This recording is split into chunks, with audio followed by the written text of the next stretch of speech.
Okay, hello everyone. Welcome to the last session for this PyData Boston 2025. I hope you enjoyed the overall conference here. Hope you get some nice food and take some rest after this. All right, so this is going to be the career panel. We're going to talk about a little bit about how AI changed our careers, and then we have four lovely panelists here, and they're all from different industries and different ages in their career paths. So let's get started. All right, the first question here is, who are you and how has your work has been changed from pre to post AI era? Okay, I'll get started. Hi, everyone. Congrats to making to the last session of the day and the entire conference. So my name is Chu Xing. I work in the financial industry. Before AI, I was in grad school for many years, and then I started my job as a quantitative modeling associate at a big bank. Day-to-day work would be working with data, forecasting models. And then after AI, I think my transition is relatively a more gradual process. So at the beginning, I was an AI person in the team who help each other how to understand AI, use AI better.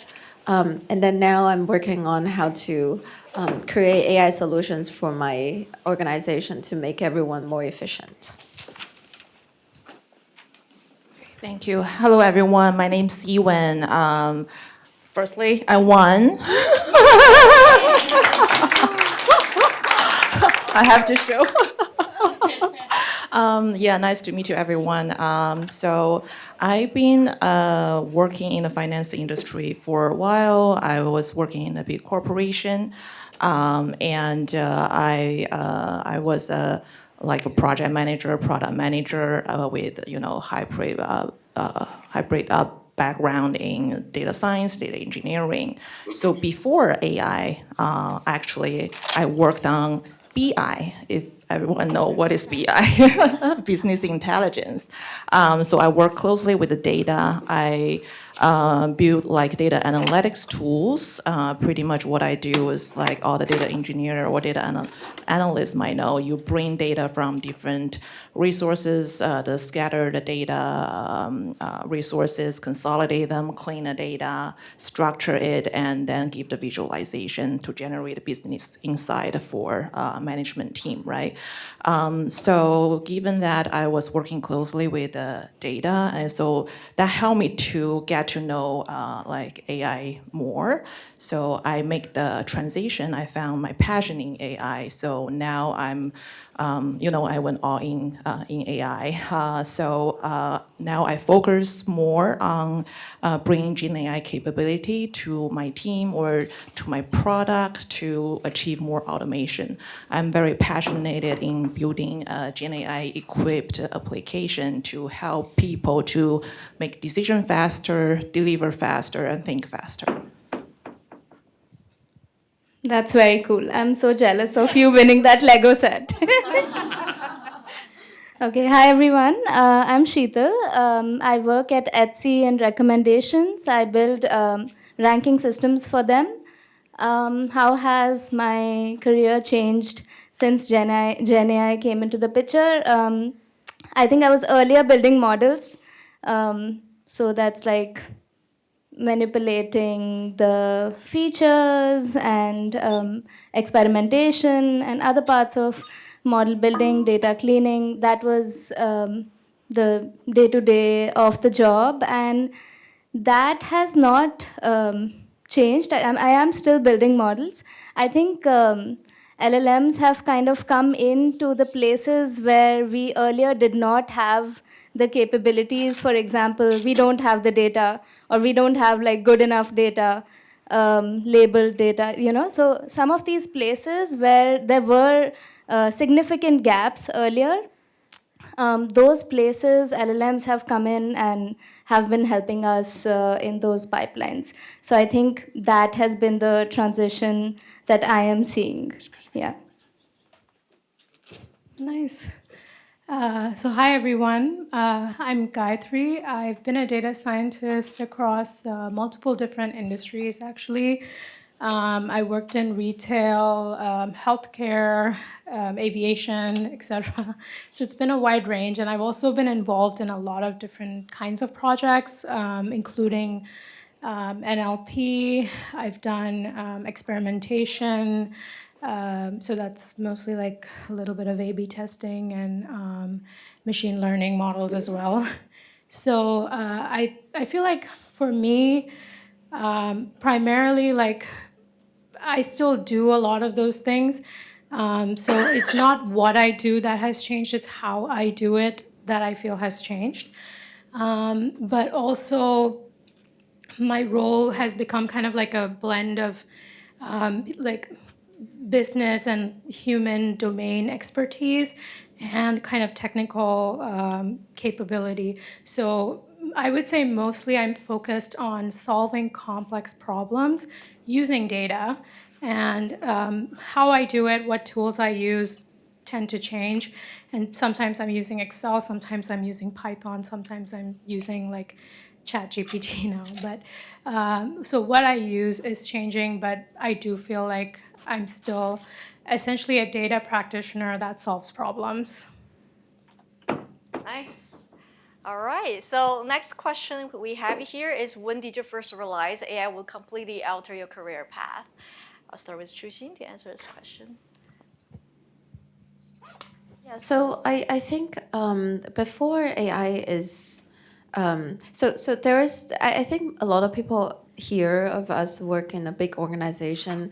When ChatGPT first came out, we remember the time when we use it outside of our job, but then inside our job, it's either not allowed to use it or it's not, or you're waiting for internal version of the chatbot, right? So then those are moments where I have a lot of experiment outside, and inside people are like, it's a little scary, should we use it, should we not use it? But then because I have done a lot of exploration, so then when the organization finally has its internal AI tools, that was the moment when people realized that, okay, we have to use these. It's not like AI is not cheating anymore. AI is part of your job. So then we need someone who has been experimenting a lot outside of the job to now be kind of like internal educator to teach people around me how to use it. So that was when I got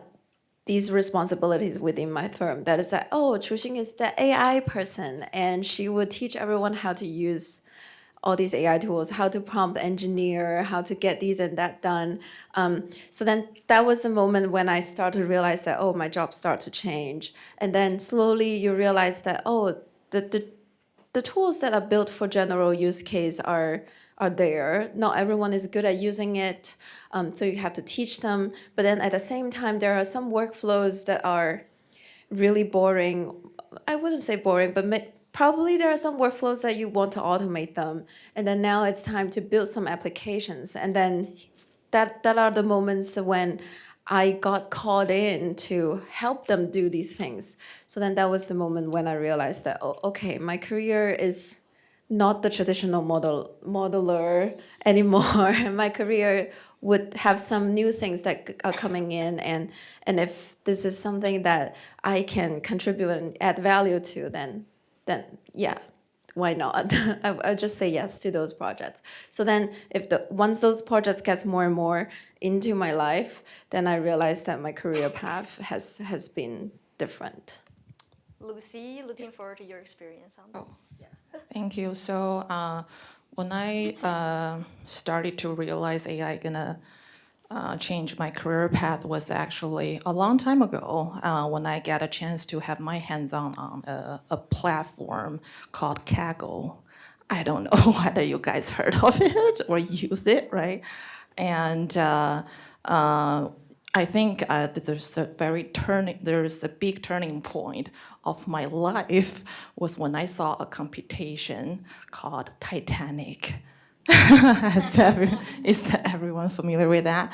So pretty much, it's right traditional machine learning model challenge is very interesting. You get a lot of different features of the Titanic passengers, and then you predict whether they died in the disaster. I was like, oh my God, you predict people die or not. So at that moment, and also very interesting, I still remember that some people even extract the passenger's name, then use that as a feature, their last name and the first name, and to see whether they survive. So it's very interesting. I was even looking for my name as to see whether my name is in a good bucket or bad bucket. But this is a funny experience. But at that moment, I did realize the AI of the traditional AI, because I was really astonished by its predictive capabilities. I think definitely at that moment I realized definitely there is going to be a rising demand of AI. Why? Because of this demand could be driven by, it's deeply rooted in our human nature, because we have fear in uncertainty. We also want to predict something, right? Something might happen. And we also hate the inconvenience. We want more automation in our life, right? So because of this, I think AI is specially positioned to be able to fulfill these two demands at a certain level, right? It can predict the outcome, a future outcome at certain accuracy, and it helps us to achieve some automation. So at that moment, I think this is something that I need to get very close to. And especially in recent 2 years, right, Gen AI came up, and it just opened up more capabilities of how AI can help you to alleviate the burden from your workload. And so I think it can definitely fulfill more demand that's really driven by human nature. I'm lazy. I want AI to do more things for me. So no matter how much I could neglect it or deny AI, right? So I know I'm lazy. I know there is a thing that can help me with my work. So of course, if I cannot beat it, I join it.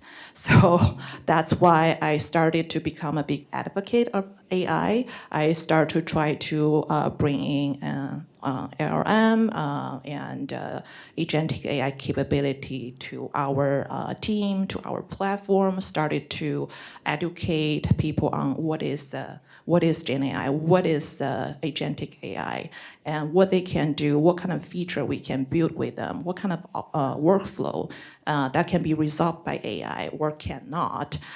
So I think my impact of work becomes bigger, of course, comparing with I was just dealing with the data to generate insight, right?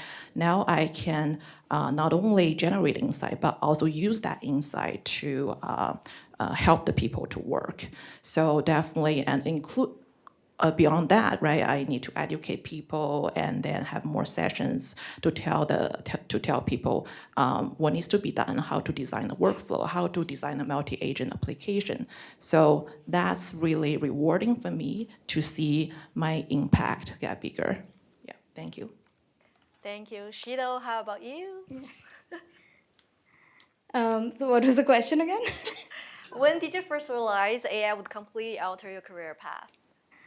Okay, so I started my career in software engineering actually. So I did my bachelor's in software, and at that time I was extremely passionate about software. And I remember in my 4th year, I did a project to um, detect lies using parasympathetic video features or something like that for a project. And I recall at that time being so fascinated that, oh my God, there's something that you can predict using people's videos. And yeah, since then I have been fascinated by AI. And I think recently I did a project at my company where we were trying to title groups using LLMs. There's no ground truth data available for this, so we were using LLMs for this. And I realized how much of that workflow involved like software engineering, mindset. So that is like, it's kind of like a closed loop, like it's kind of closing that loop for me, where I'm starting to think that all the ML that I did all this time, it's kind of coming back to the software fundamentals, because um, LLMs handle a lot of the modeling capability for us now. So if you're going to be using more and more of that, then the role or the work that you are doing might start changing and going back into the software fundamentals and the work that you were doing as a software engineer. So that is the shift that I'm observing, I think. Thank you for sharing that. Let's go into the next question here. So, what personal experiment or side project unexpectedly reshaped your or your team's AI journey? Gayatri, if you want to answer that question. Yeah, I can go. So for me, with AI, I would say like my first time when I was like really impressed with AI was when I actually vibe coded kind of something. But so I actually am a member of like a art tutorial website. And unfortunately, like it was shutting down, and I got an email that, oh, we're shutting down and all of the material is going to be gone next month. And there was no way to kind of save anything from that platform. And this is kind of like a, you know, I just really wanted to hold on to some of that material, and it was kind of like I wanted to hack it to see if I could put together like a Chrome extension to download some of that and keep it. So that's what I tried to do with like vibe coding to build a Chrome extension. And I was super impressed because it took me like a weekend to do it, but I was actually able to successfully like download and save some of the content that I wanted to, despite having no experience in like web development or front-end engineering or like any of that. So it really opened up like a whole new world of possibilities for me.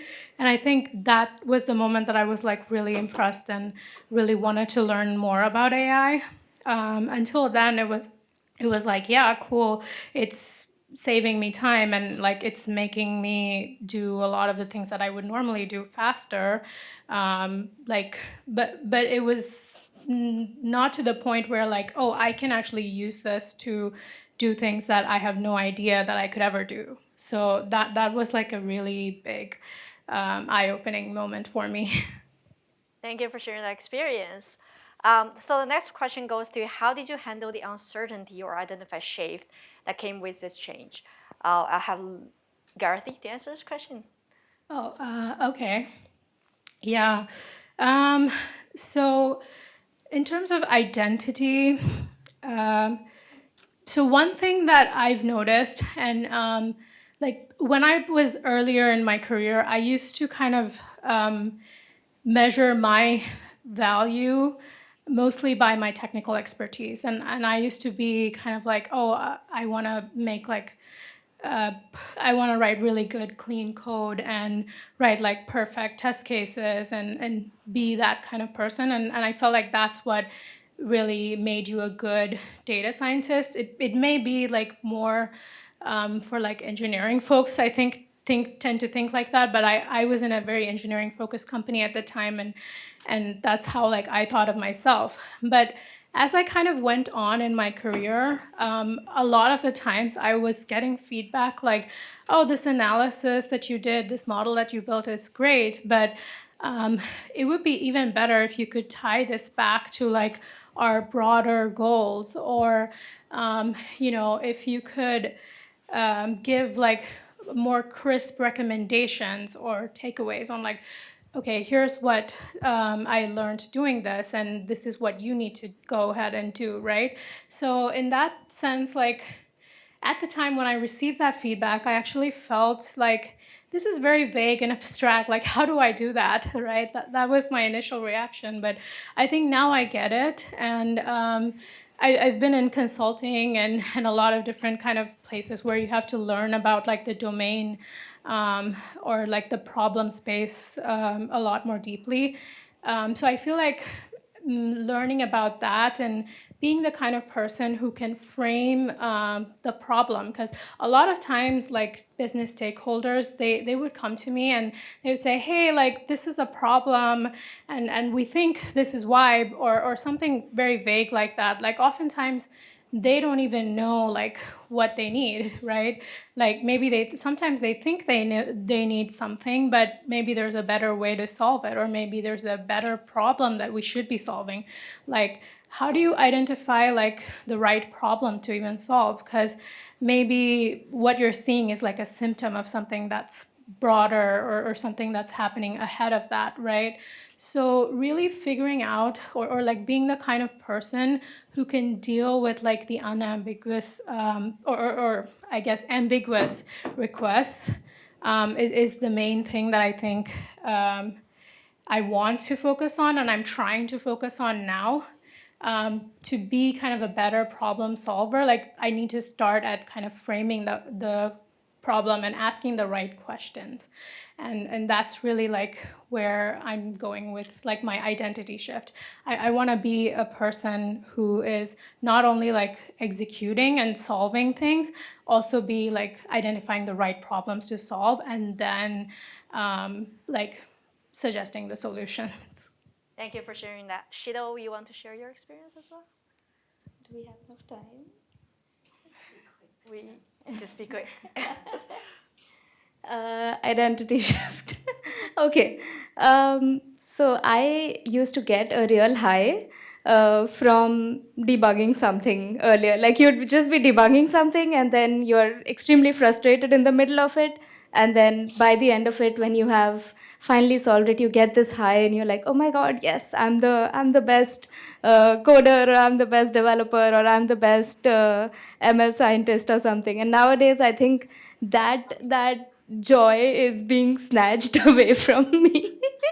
Because now any problem that I encounter, I'm like, okay, ChatGPT, give it like this logs, and yeah, it solves it within a second, and I'm like, it would have been so fun if I could solve it myself. But it's just so much faster, and it's so much. It just takes away like the tedious parts of it. So yeah, you rely on it. Um, so yeah, that's a little bit of an identity shift. I used to think of myself as a great debugger, and no more. Thank you for sharing that. So next question is which past skills lost value and which one gained more new importance through AI? Lucy, you want to answer that Okay, question? then I will go quick. We don't have much Take time. your time. Okay, that's fine.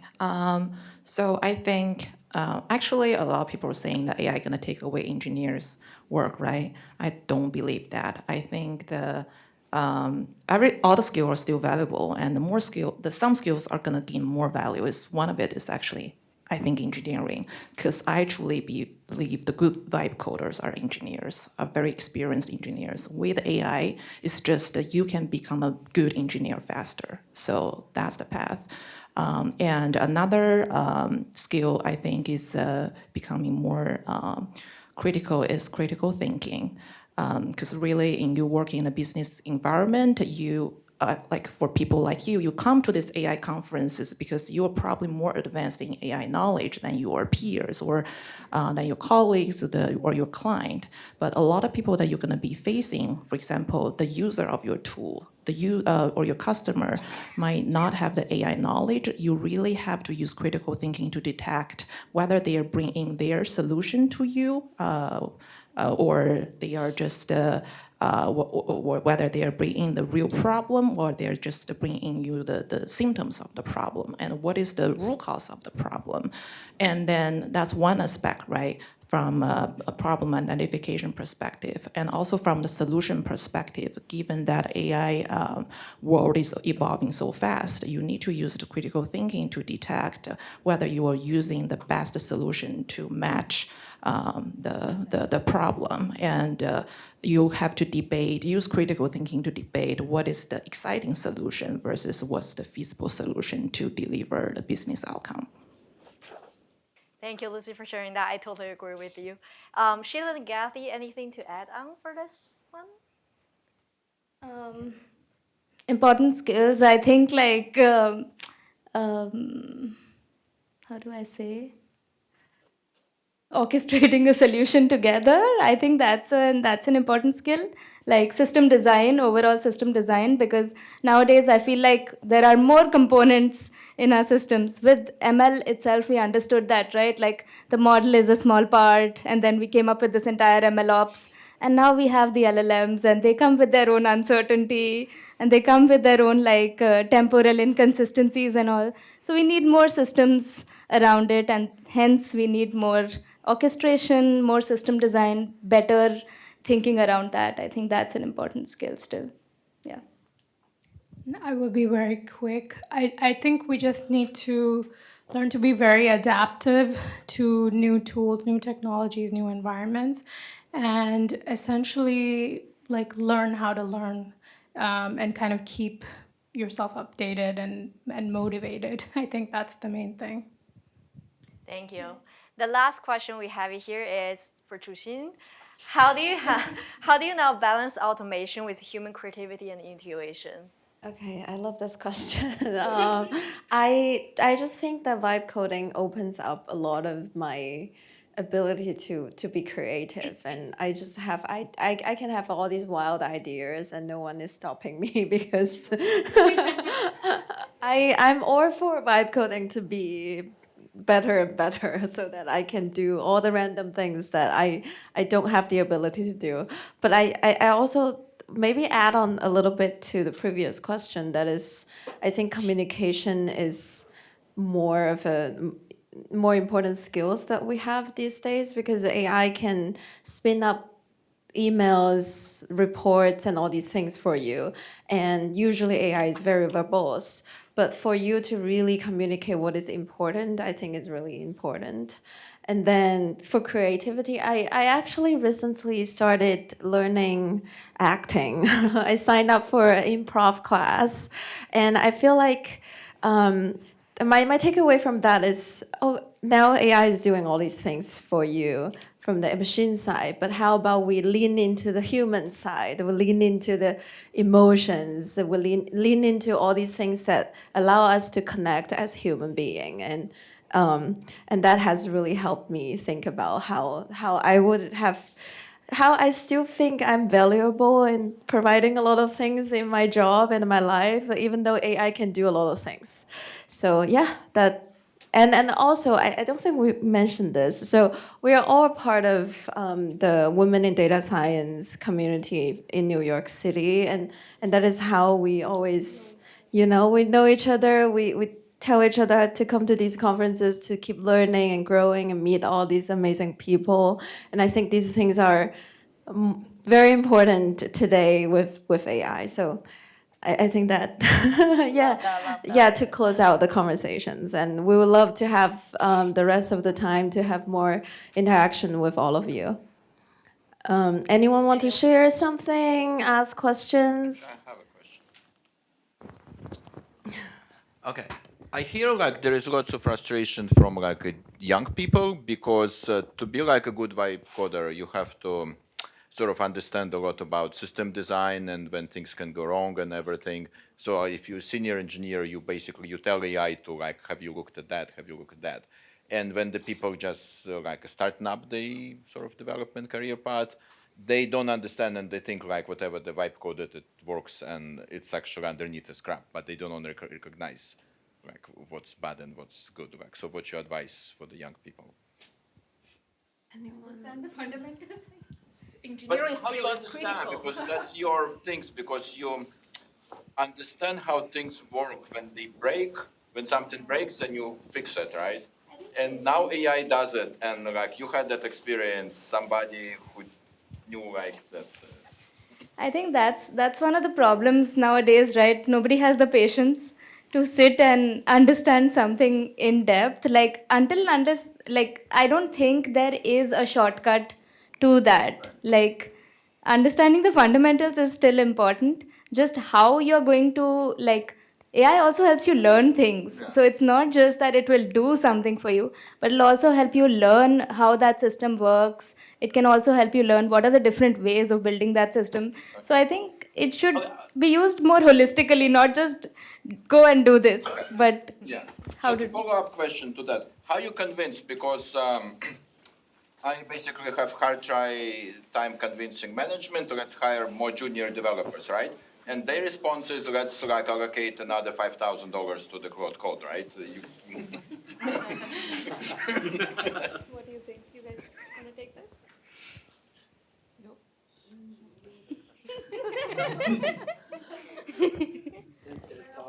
We're not. We're also interested in that. Maybe anyone in the audience who would be interested. Junior engineers learn. Yeah, but management said. Claude doesn't iterate that fast. Like the training cycles are not as fast as a junior engineer. They'll learn a lot faster than, like, by you telling them what they're doing wrong, they'll learn a lot faster than Claude Code will. I would disagree. My observation is that is absolutely true. People, like humans will learn from their mistakes much faster. A good human.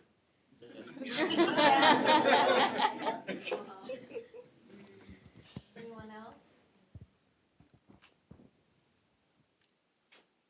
I enjoyed that interaction.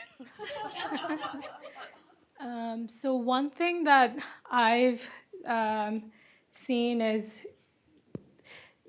I think getting to understand or showcase the value of like the projects that you're working on is very important, including AI projects. But not only that, right? So if you're going to hire, or if you want to suggest to hire a junior engineer, then if I was in that position, I would go into that meeting prepared with like, this is the project that I want that engineer to work on, and this is like the expected value that I think that we can get from that project in this time frame. And in order to do that, like if I do it myself with Claude Code, then maybe like it'll take you X amount of time. Yes. So. But last year and a half, we spent, 3 people spent basically almost full time writing prompts. So our prompts are like, I think they like blow everything out, right? And that's because of that, it's very hard to like even prove, because we're shipping, I think with about people of like 5 people, we ship about 10,000 lines of production code daily. Like, so to get junior engineers, so the standard engineer maybe ships about like 1-200 lines of code, right? Like when you show the numbers to the management, because they see our like LLM productivity, right? So to like you cannot hire anybody for like so our basically standard project is about $600, like, and it's completely developed and production up, right? You cannot hire any team of developers like for $600. Yeah, but I think if in a small organization, if you have a really tight budget, that does make sense. Right. But in an organization where you really want new people, new idea, new innovation to come in, that is why you still need to be patient to hire young people and be very patiently still teaching them a lot of things instead of expecting, okay, can LLM handle the onboarding for me and I don't need to train them. The opposite, probably you need to train them more on how to be critical, right? How do you use AI better in that job? That is what I think. Claude is not going to come up with new ideas for you. What? Yes. No, but Claude is not coming with ideas. Claude is just basically just doing the job for you, but not executioner, ideas. What I can do, I can tell to Claude, I can basically write 3 words, use London School of TDD. Right. It knows exactly what that is. It's like there is a whole book, right? So for the human, they have to read like 200-page book, like instead of me saying 3 words, right? And it's. Also, there is this thing about LLMs that it might give you 2-3 ideas, but then it will start just spitting out the same ideas and using different words. Yeah, exactly. Yeah. Because our like sort of workflow, LLM sees its output because you cannot just ask. That's what there lots of criticism about the like the crap that LLMs produce, right? Because if you ask, and actually we fired somebody here, it's the only person I know who write 2,000 line of code, and he did never run it, and he just said, here you go, like without, it didn't compile, right? So the cloud, like our workflows, like the LLMs see their feedback, so they actually, when I run, so our standard run about 6 hours, you basically tell it to X, right? It develops, it runs the code, it runs the test, it sees the output, it fixes, so it's actually doing so, like it works like the same how people is. But ideas come from people. I just talk to my management and say, we need this gizmo to be developed, or we need this model, right? And then that's where ideas come from. It's from like lab bench scientists, like the management, whatever, like things like. Or younger people. Yeah. Younger people. One observation. Yeah, observation that I have is in all these big organizations, your younger people are more AI native. Yeah. They are more efficient in using it. So- Their usage metrics is higher. So I think that is also one dimension that young people shouldn't be too nervous right now. So but we hire they just young- need patience. We hire Speaking of young oh, people, yeah. I'd love to encourage more people. We have about 5 Yes. minutes. And Anyone else want to jump in this conversation? I will throw as a. Never mind. I have an idea afterwards, but Yeah. I just heard like the 10,000 lines of code a day, and I kind of think that's a bad thing. Yes. Like, don't like. Why are we measuring? Exactly. One, why are we measuring that as a good thing? And two, I want AI to start deleting code. Yeah. Like not all of it, not all of Yeah. it, but like No, but where we isn't this like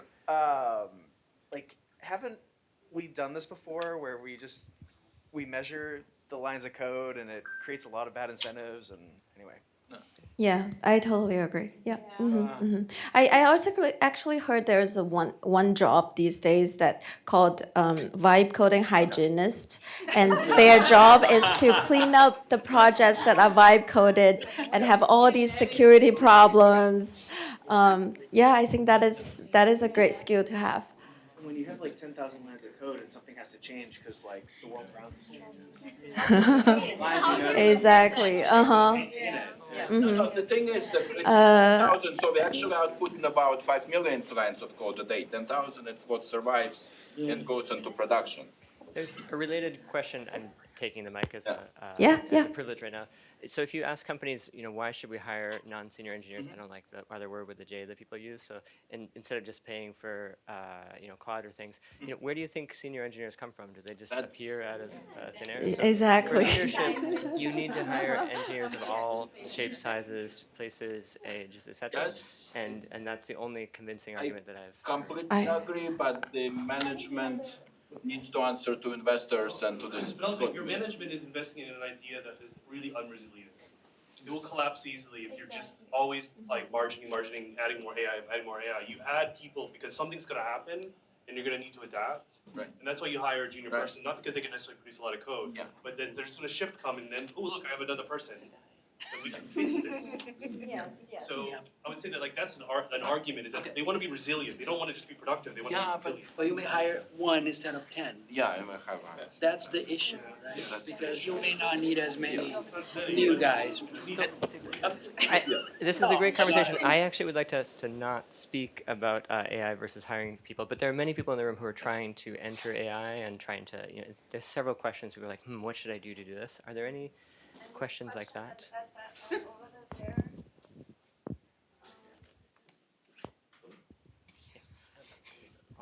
Okay, you're holding. Okay, cool. I think throughout in this panel, one of you mentioned that learning how to be adaptable is something that would help you prepare to, meet the needs and changes of AI. So I was wondering if you can kind of elaborate on a specific example of how you have done so, or where people such as younger engineers, besides that conversation, but like that young people who are starting their career can start with in terms of being able to adapt to AI. So yeah, the question is where would you start in terms of adapting, or can you give a specific example in which you've had to do so? Yeah. So I think the tools and technologies basically keep evolving and keep changing, right? So when I first got into like machine learning, data science, like a lot of you, I started in R, and I don't think many people use R anymore. And then it became like Python. And when I went into a team that used Python, like I had to learn very quickly what was going on, what was the problem, and where I could kind of help and solve things. So it's just things like that. You can kind of keep yourself kind of updated and like sign up for a lot of newsletters. And my email is really bad, and I have like I'm one of those people that has 15,000 unopened emails, but it still helps. At least I see kind of the terminology of like the new things coming up, and then I can't believe I'm saying this, but sometimes like the echo loop that social media gives you is also helpful, because basically if you start reading like articles about like the things that you're interested in, about the things that you're working on, it starts showing you more stuff related to that, newer tools, newer technologies, papers, etc. And things like coming to this conference was also like a good move like that way. And so in the same way, just like don't be rigid or like stuck to any tool or specific technology, but just look at the problem more broadly and just think about how you can solve it. And it need not even be like the latest tools. You can go back to Excel. You can go back to, so yesterday I did a lightning talk on using Mermaid. So I don't think Mermaid is very new, but I don't think a lot of people had heard of it. But the tool basically doesn't matter. If you can get to kind of like the solution that you're getting to, I think that's what really matters. So that's what I mean by stay kind of nimble and adapt to things. I don't know if anybody else would want to add. Oh, he has a question. Okay, I can. So we are at time, but I will have you ask your question. Thank you so much. This is an amazing panel. Thank you all for being here. As a quick announcement, as people start to trickle away, this is the last event. I know it's very sad, or the first panelist event. And I think this is the start of many new things. If you haven't already known about the Boston PyData meetup group, please check it out. There will be many more things. I'd love to see more Boston PyData conferences in the future. And a huge shout out to all of our speakers, all of our attendees, especially Jim, Ben, Amelia, Pranjal, and Abby, our organizers, as well as all of our sponsors and volunteers. Thank you and great for being here. Do you need a mic? Very great discussion. I just have one question is related to this one. So currently, what do you think like the technical skill, because there's a skill actually shift, right? Because the AI do a lot of automation, right? So what technical skill do you think became less important, and what's more important? Throughout the conference, I heard like the data visual will be less important, right? So because like you can ask question like right, so you can ask what else is became less important, what's became more important. Thank you.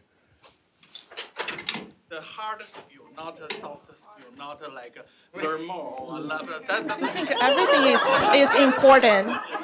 I still think everything is important. I'm sorry, because like you mentioned, probably now people can directly chat with the data, so they don't really need that much of a visualization. But then, actually, for example, that the chatbot that I was trying to build actually needs to generate data visualization. So you still have to have. This is just one simple example, right? So you still have to have those knowledge, like what is the best way to demonstrate the charts, or is it the pie chart that would be better for this circumstance, or pie chart to answer certain questions. So I think all the skill sets are very critical, and definitely from an engineering perspective, I think like architecture, infrastructure, those type of skill set is like it's gonna become more important, right? Because vibe coding is just it's still following your instruction to code. You have to give the right prompt. You have to understand what might go wrong in your infrastructure that to let the LLM to detect, okay, which part of the code I need to look at, which part of the code I need to test. So I think those skills are becoming more and more important. That definitely cannot be replaced by AI. And the reason why I'm saying that is from my side project. Sorry, am I getting too long? So I think that maybe one thing that is less important is you don't need to tell me you know 20 packages. Yeah. Yeah, oh. Specific language skills Or are specific Right. language important skills is not as important. Or you don't need to show off how you know how to write sklearn without checking the documentation. Yeah, those things. I feel like those are the things that I wouldn't think about. Yeah, that's true. Yeah. Yeah. But generally, I just don't think that you should like purposely ignore certain things. Yeah. So it comes, everything comes with value. Yeah. Yeah, so just because of AI, we still have to do everything before, but then now we still have to be better at other things. It sounds a little And too I think much. sometimes things come back. Like for example, software engineering, like people are starting to say that, oh, like now you can code completely using Claude or something like that. But what about the system design? What about the higher level understanding, right? So machine learning did not make software obsolete, and that kind of came back. So it's possible that some of the other skills eventually are useful in the future. So I think things could come back. Yeah. Thank you so much, everyone. I encourage the people in the room who have a question but they didn't want to ask it in front of all of us, or whatever, to please come. I don't want to tell everybody to harass you, but please harass all these people. 6:45. And Microsoft has been a gracious host, but we are supposed to be out of here by, I don't know, the next 30 some number of minutes, and be amazing. Thank you all. Thank you.